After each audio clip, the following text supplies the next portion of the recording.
حضرت عمر فاروق رضی اللہ تعالیٰ عنہ نا باہر والوں کا بھی بڑا سخت حساب کرتے تھے. بڑا ایک گورنر صاحب نے لباس بڑا شاندار پہننا شروع کر دیا تھا تو حضرت عمر نے اتروا کے نا تو انہیں ٹاٹ کا لباس پہنا کے تو اونٹ چرانے کی ڈیوٹی دے دی تھی. اتنا سخت احتساب کرتے.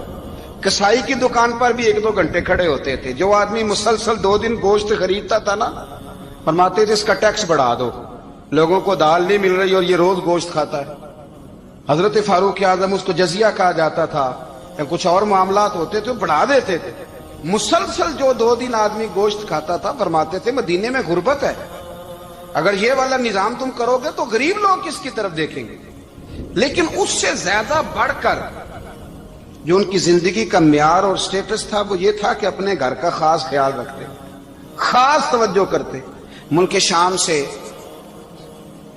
اور ایران سے کچھ لوگ آپ کی خدمت میں آئے تو وہاں سے کچھ کنیزیں بھی آئیں. ان کے بادشاہ پیغام لے کے شاہ ایران کی کنیز کو ملکہ نے کہا کہ نا حضرت عمر کی زوجہ کو دیکھ کے آنا ذرا کس طرح کی ہے. ہمارے ملک میں کیا کہتے ہیں خاتون اول, جی خاتون, باقی سارے دووں میں خاتون اول, ذرا خاتون اول کو دیکھ کے آنا. تو وہ جب آئی نا گھر میں ملنے تو کہا کہ مجھے میری ملکہ نے کہا تھا کہ عمر کی زوجہ سے اہلیہ سے ملاقات کر کے آنا. تو حضرت عمر کی اہلیہ نے نا ایک جوڑا کپڑوں کا دے دیا ملکہ کے لیے اور ایک خوشبو کی شیشی دے دی. اب جب وہ تحفے وہاں گئے تو اس ملکہ نے نا کچھ سونے کا سامان بھیجا, کچھ زیورات بھیجے, کچھ تحائف بھیجے. جب حضرت عمر کے گھر آئے نا وہ خادم لے کے آیا, اس نے کہا جی آپ کی اہلیہ نے تحفے بھیجے تھے. تو جواب میں شاہ ایران کی بیوی نے یہاں جس ملک کا وہ سفیر تھا انہوں نے بھی یہ بھیجے. حضرت عمر فاروق نا وہ تحفے لے کے گھر گئے تو جا کے کہنے لگے اپنی اہلیہ سے یہ تو کب سے تحفے تحائف بھیجنے لگ گئی ہے, یہ کب سے نظام شروع ہو گیا؟ تو کہ حضور تحفہ دینا لینا تو ٹھیک ہے, سنت ہے, محبت بڑھتی ہے, تو یہ کوئی قباحت نہیں, اور میں نے اپنی ذاتی استعمال کے لیے جو چیزیں رکھی تھی وہ میں نے دی ہیں.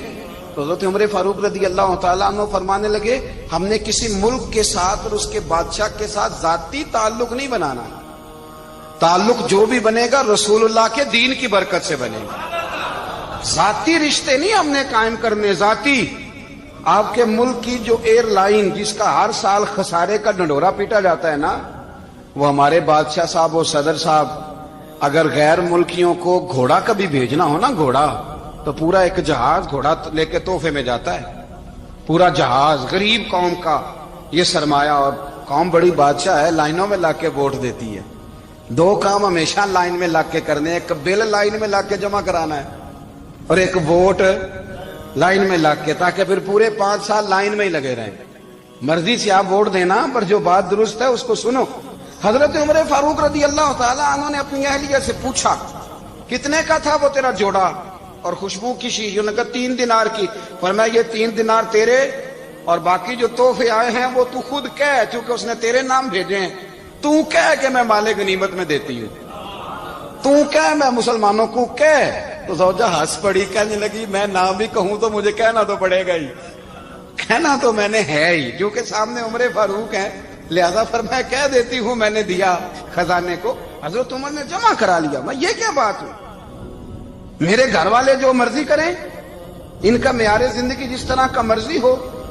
اور حضرت عمر ایک جملہ کہا کرتے تھے, اللہ کرے کہ یہ باتیں اس دور حاضر میں ہماری سمجھ میں آئیں.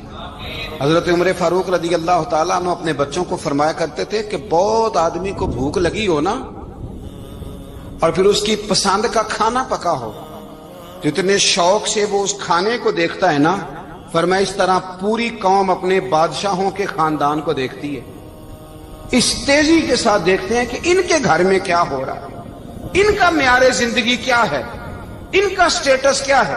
سیدنا فاروق اعظم رضی اللہ تعالی عنہ نے اپنے گھر کے اندر اپنے بچوں, آپ کے بچے دونوں کاروبار کے لیے مصر گئے